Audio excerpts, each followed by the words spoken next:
आज की कहानी एक ऐसे इंसान की है जिसकी किस्मत उसे एक अंधेरी रात एक ऐसे मोड़ पर लाकर खड़ा कर देती है जहां एक तरफ उसकी गरीबी थी और दूसरी तरफ उसकी ज़मीर। क्या एक झोला भर के पैसा किसी की ईमानदारी को खरीद सकता है, या फिर रिश्तों का बोझ कागज के नोटों से ज़्यादा भारी होता है? आइए सुनते हैं ईमान की कीमत। और मेरा नाम है किशन देवांगन। रात के 11 बजे थे। तेज बारिशें और बिजलियां चमक रही थी। राघव स्टेशन के पीछे वाली गली के टूटे हुए मकान पर आसरा लेता है। राघव हाँफ रहा होता है और खुद से बातें करता है। भीग गया हूँ पूरी तरह, पर ये बैग और एक टूटी हुई खिड़की से बाहर दिखता है। इसमें मेरी तकदीर बंद है। आज इस तूफान ने मुझे वो दिया जिसके लिए मैं वर्षों से तरस रहा था। 10 लाख रुपए। एक हल्की पागलों जैसे बातें कर रहा था। अब माँ का इलाज भी होगा और उस साहूकार का कर्ज भी चुकेगा। भगवान आखिर तूने सुन ही ली मेरी। फिर राघव सोचने लगता है, पर यह बैग किसका होगा? स्टेशन के उस कोने पर लावारिस पड़ा था। शायद किसी अमीर का होगा।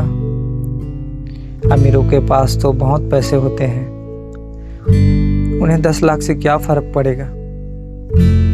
लेकिन अगर ये किसी गरीब की बेटी की शादी के पैसे हुए तो, अगर ये किसी की जिंदगी भर की कमाई हुई तो? नहीं, ऐसा नहीं हो सकता। तभी एकदम से फोन की रिंगटोन बजती है। ट्रिंग ट्रिंग ट्रिंग ट्रिंग। राघव चौंक सा जाता है और घबराया हुआ जेब से फोन निकालता है तो देखता है कि उसके दोस्त का फोन होता है। राघव 2 सेकंड के लिए सोचता है, फिर कॉल उठाता है। राघव, हेलो। हाँ अमन, इतनी रात को फोन पर अमन की रोने की आवाज़ आती है। राघव, अरे तू रो क्यों रहा है? अमन रोते हुए कहता है, गुड़िया का एक्सीडेंट और वो बैग जिसमें पैसे थे स्टेशन पर कहीं गिर गया। राघव 2 सेकंड के लिए खामोश हो जाता है। फिर राघव पूछता है, उसमें कितने पैसे थे? अमर रोते हुए कहता है, भाई उसमें 10 लाख थे।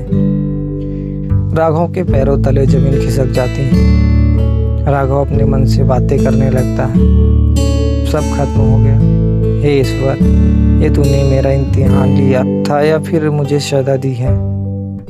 मैं जिसे अपनी किस्मत की चाबी समझ रहा था, वो मेरे भाई की खुशियों का कत्ल होगा। मैं अपनी माँ को बचाने के लिए किसी और की माँ की गोशुनी करने जा रहा था।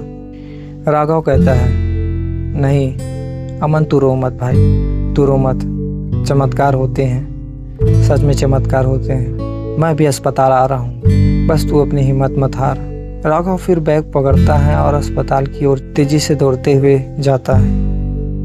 पैसों की चमक में हम अक्सर अपनों की चीखें सुनना भूल जाते हैं। आज मुझे समझ आया कि हराम की दौलत से घर तो बन सकता है, पर उसे चैन की नींद कभी नहीं आती।